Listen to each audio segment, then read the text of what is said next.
10 and more.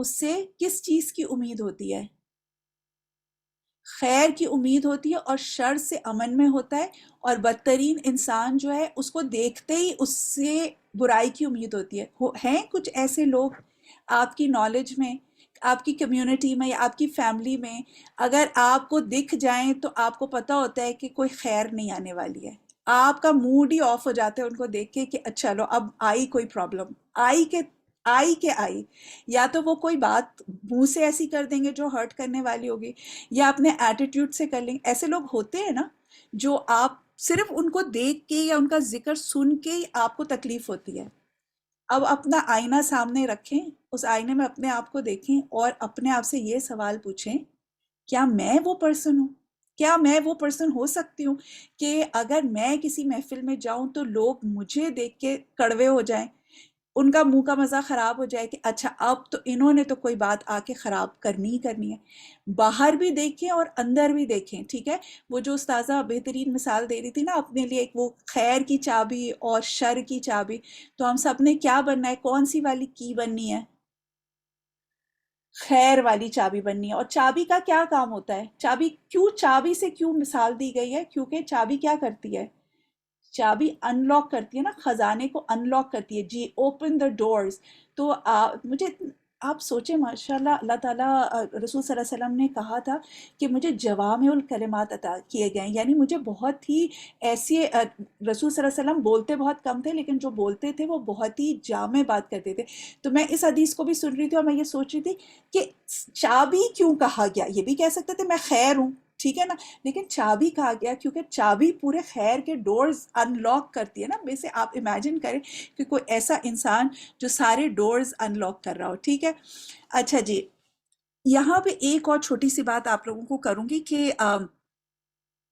کل جب استاذہ ساری لسٹ بنوا رہی تھیں آپ لوگوں سے کہ سیلف انالیسس کریں اور یہ لسٹیں بنائیں یہ وہ، تو ایک بات جو استاذہ نے کہی تھی میں پھر سے ریپیٹ کروں گی کہ انہوں نے کیا کہا تھا کہ ابھی جب ہم رمضان میں ہیں اور ہم کلاس میں ہوتے ہیں، بہت سے لیکچر سنتے ہیں، پھر انسپائرڈ ہوتے ہیں یا اپنے لیے کویسچنز بھی لکھتے ہیں، ہو سکتا ہے آپ لوگوں میں بہت سارے لوگ اپنے لیے چیک لسٹ بھی بناتے ہوں گے۔ پھر آئے گی عید، یہ مہینہ اسپرچویلٹی کا ختم ہو جائے گا اور چھٹیاں بھی ہو جائیں گی، کلاسز بھی ختم ہو جائیں گی۔ پھر کیا ہوگا کہ آپ کا ایک دم سے کنیکشن بریک ہوگا، وہ جو شیاطین جکڑے ہوئے ہیں نا وہ بھی کھل جائیں گے۔ تو اس وقت کیا استاذہ نے سجیشن دی تھی کہ یہ جو آپ سارے اچھے اچھے نوٹس لے رہے ہیں، اپنے لیے خیر کی باتیں لکھ رہے ہیں، ان کو پھر کیا کیجیے گا ان چھٹیوں کے دنوں میں؟ ارادہ کچھ کیا ہے، نیت تو کر لینا آپ لوگ کم از کم۔ آپ کو پتہ ہے نا، ابھی تو ہم بات کر رہے تھے نا کہ نیت پہ بھی اجر لکھا جائے گا، تو کم از کم یہاں پہ نیت کر لیں کہ انشاءاللہ اللہ تعالیٰ مجھے توفیق عطا فرمائے کہ جب یہ کلاسز بھی ختم ہو جائیں گی اور چھٹیاں شروع ہو جائیں گی، تب بھی انشاءاللہ میری نیت ہے، میرا ارادہ ہے کہ میں ایٹ لیسٹ اپنی نوٹ بک کو کھول کے یہ کچھ اچھی اچھی باتیں ریوائز کر لوں تاکہ مجھے بھول نہیں جائیں، کیونکہ یہ ہم سب کے ساتھ ہونے والا ہے نا۔ آپ لوگوں نے تو یہ بھی دیکھا ہوگا کہ جو اگر میں آپ سے اس وقت پوچھ لوں کہ فرسٹ کلاس میں استاذہ نے کیا کہا تھا تو آپ بغیر نوٹس دیکھے ہوئے شاید آپ کو نہ یاد آئے، رائٹ؟ ایسا ہی ہے نا ہم سب کے لیے۔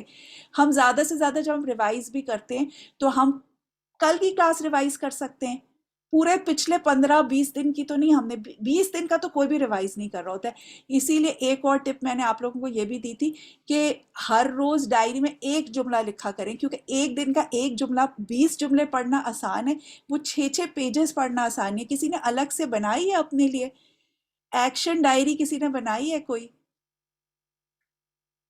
بارک اللہ فیک، آپ لوگ بنائیں نا اپنے لیے ایک ایکشن ڈائری، جیسے دعا ڈائری بناتے ہیں نا، گریٹیٹیوڈ جرنل بناتے ہیں، پتہ نہیں کتنے جرنلز میں آپ لوگوں سے بنوانے کی کوشش کر رہی ہوں، لیکن ایک ایسی بکلیٹ چھوٹی سی ہونی چاہیے جس میں صرف ایک ایوری ڈے کا صرف ایک ایکشن پوائنٹ ہو۔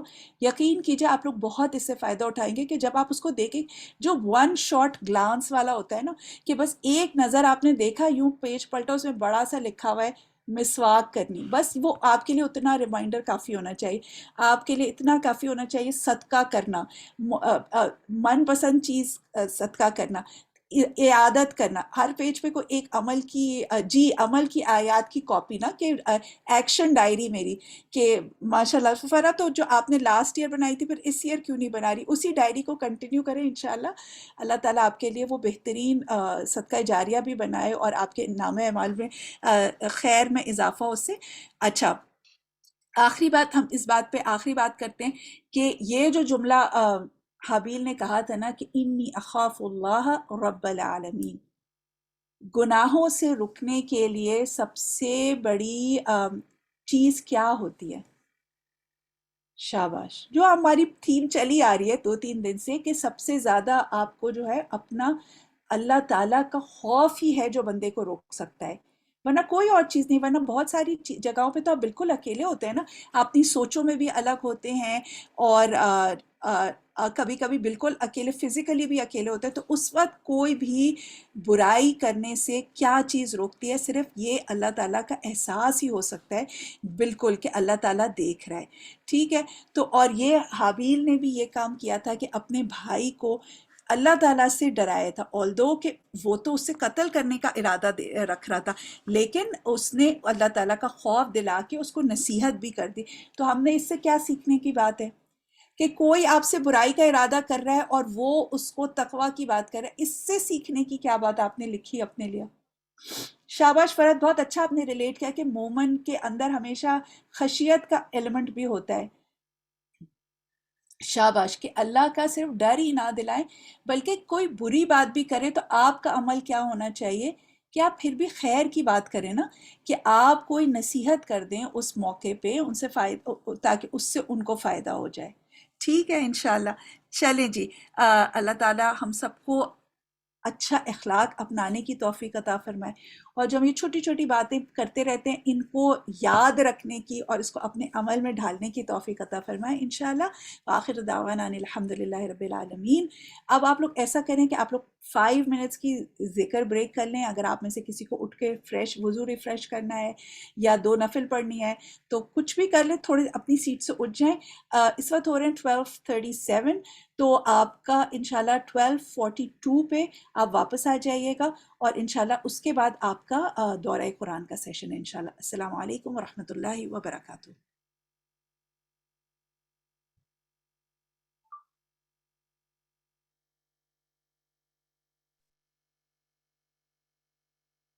رب إني لما أنزلت إلي من خير فقير رب إني لما أنزلت إلي من خير فقير